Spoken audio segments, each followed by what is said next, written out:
Salam, canlı yayında Region Newsun informasiya buraxılışıdır. Mən onun aparıcısı Turac İbrahimovayam. Fevralın 1-dən Gürcüstanda tikinti prosesləri rəqəmsal formata keçir. Bəs bu yöndə Marneullidə nələr gözlənilir? Süjet izləyək. Gürcüstanda tikinti prosesləri yeni mərhələyə qədəm qoyur. Bu il fevralın 1-dən etibarən bina və obyekt tikintisi istismara verilməsi üçün ərizələrin elektron şəkildə təqdim edilməsi məcburi olacaq. Yenilik prosesləri sadələşdirmək və vətəndaşların vaxtına qənaət etmə məqsədi daşıyır. Region News yeniliyin vətəndaşlar üçün nə dərəcədə effektiv olduğu və Marneullidə əhalinin dəyişiklik barədə məlumatlı olması ilə maraqlandı. Yaxşı olar da belə gedib institusiyada vaxtı itirməzsən, gələrlər qapıda keçirərlər, aform eləyərlər, yaxşı olar. Nə bilim olsa yaxşı olar. İnsanlara nə tərdiyim də. O ana bu ana gezdirip aparıp orada üstüce gidersen, oraya gidersen daha güzel olur. Daha güzel olur. Vaxt keçməz. Əlbəttə, vətəndaşların işini asanlaşdıracaq. Elektron formada sakin harada inşaatın aparıla bilib-bilməyəcəyini öyrənəcək. Elektron şəkildə ətraflı məlumat verilməlidir. Bu çox ciddi məsələdir. Mütləq baxılmalıdır. Yoxsa kim harada istəyir, orada da tikinti aparır. Belə olmaz. Tikintiyə başlamazdan əvvəl ərazi araşdırılmalıdır. Mühit analiz edilməlidir. Yeni elektron sistem vətəndaşlara evlərindən çıxmadan MS-Gov.G platforması vasitəsilə bələdiyyəyə müraciət etməyə imkan verir. Bu yenilik həmçinin sahə mütəxəssisləri üçün də xüsusi vacibdir. Onların fikrincə, elektron platformanın tətbiqi bürokratik prosedurları əhəmiyyətli dərəcədə azaldır, proseslərin şəffaflığını artırır və bələdiyyə ilə vətəndaşlarla ünsiyyəti asanlaşdırır. Mən bu yeniliyə görə şadam, çünki biz arxitektorların işini asanlaşdırır. Elektron şəkildə saytına daxil olaraq munisipaliteti seçəcəyik. Layihənin 2 mərhələsi var. Birinci mərhələ və tikintiyə icazə mərhələsi. Sənədlər sayta yerləşdirilir. Sonra istənilən layihəyə icazə verilib-verilmədiyini oradan baxıb öyrənəcəyik. Xəritədə də yoxlaya biləcəyik. Nə biz, nə də vətəndaşlar meriyaya üz tutası olmayacaqlar. Son 3 ildir böyük şəhərlərdə, Tbilisi ilə Rustavidə bu proqramlardan istifadə olunur. İndi isə hər şəhərdə, bələdiyyədə mümkün olacaq. Eyni zamanda belə olanda torpaq bölgüləri də ədalətli olacaq. Qonşular arasında narazılıq yaranmayacaq. Digər bələdiyyələrdə, eləcə də Marneullidə rəqəmsal sistemə keçid vətəndaşlara evlərindən çıxmadan tikinti ilə bağlı problemləri həll etmə imkanı təqdim edir. Marneulli meriyası mövzu ilə bağlı Region Newsa verdiyi açıqlamada tikinti proseslərinin yeni formasının proseslərin şəffaflığını, məlumatların ictimaiyyətə açıqlanmasını və vətəndaşların rahatlığını təmin edəcəyini bildirib. Belə ki, bütün qeydiyyatdan keçmiş müraciətlər avtomatik olaraq interaktiv xəritədə əks olunaraq istənilən maraqlı şəxs üçün əlçatan olacaq. Marneulli büdcəsi ilə bu il üçün nəzərdə tutulmuş layihələr üzərində işlərə başlanılır. Daha ətraflı materialımızda. Bu il Marneulli Bələdiyyəsinin özünü idarə etmə orqanı şəhərin əsas mədəniyyət obyektinin yenidən qurulması və bərpasına başlayır.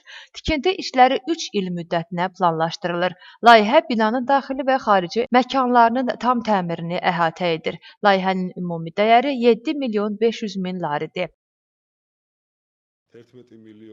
Bu il Regional İnkişaf Fondundan 11 milyon yarım lari ayrılacaq. Biz bu vəsaitə mədəniyyət evinin tikintisi, bərpasını da əlavə etmişik.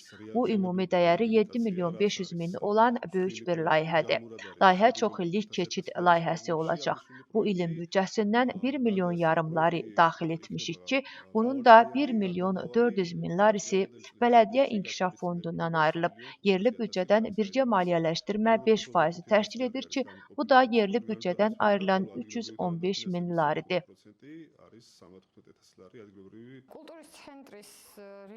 Həm səhnə mexanizmimiz, həm ofis sahəmiz, məşq yerlərimiz, mədəniyyət mərkəzinin xarici görünüşü qəza vəziyyətindədir. İllərdir mədəniyyət mərkəzinin təmiri məsələsi gündəmdədir.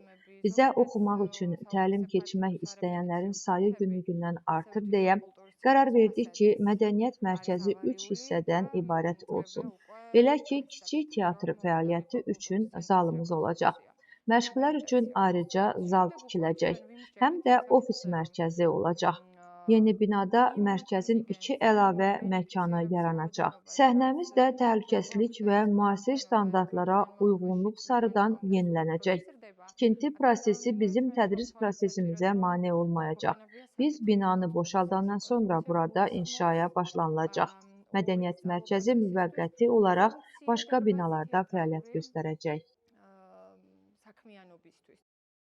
İctimai məkanların və idman sahələrinin inkişafı bələdiyyənin büdcəsində ayrıca bir bənd kimi müəyyən edilib. Kəndə dəstək proqramı çərçivəsində özünü idarə etmə orqanları 1 milyon 232 min lari dəyərində layihələr həyata keçirəcək. Həmçinin ictimai məkanların və idman qruplarının təşkili də mövcuddur. Kənd yerlərinə dəstək layihələri çərçivəsində hökumətin qərarı ilə 1 milyon 232 min lari ayırdıq və 2026-cı il büdcəsində yerli büdcədən birgə maliyyələşdirmə 500 min lari məbləğində müəyyən edildi. Bu il bələdiyyədə gənclər siyasətinin təşviqi üçün müvafiq tədbirlər həyata keçiriləcək. Gənclərin bir hissəsi Gənclər Şurasının onların ehtiyaclarını ödədiyinə inanır. Digər hissəsi isə gəncləri dəstəkləməyin fərqli yanaşmalar və müxtəlif ideyalar yaratmağı tələb etdiyinə inanırlar. Meriyanın bazasında Gənclər Şurası fəaliyyət göstərir. O, gənclərin ideyalarının dinlənilməsinə və nəzərə alınmasına xidmət edir. Meriya bizim təklif etdiyimiz layihələrin yüksək dərəcədə həyata keçirilməsinə dəstək olur. Məsələn, ötən il iyun ayında Rənglər Festivalı təşkil olundu. Layihə tamamilə gənclər tərəfindən təşəbbüs olunmuşdu, həyata keçirilmişdi. Onun reallaşmasında Meriya bizə həm mənəvi, həm də maddi dəstək göstərdi. Biz yalnız əyləncə istiqamətində çalışmırıq. Hər istiqamətdə gəncləri cəlb etmək istəyirik ki, ideyalarını bizimlə paylaşsınlar. Onlar birlikdə işlər ərsəyə gətirsinlər. Biz gənclər üçün, Marneolinin gəncləri üçün Marnolda vaxt keçirmək, ümumiyyətlə vaxt keçirmək üçün, əyləncə üçün demək olar ki, heç bir yeri yoxdur.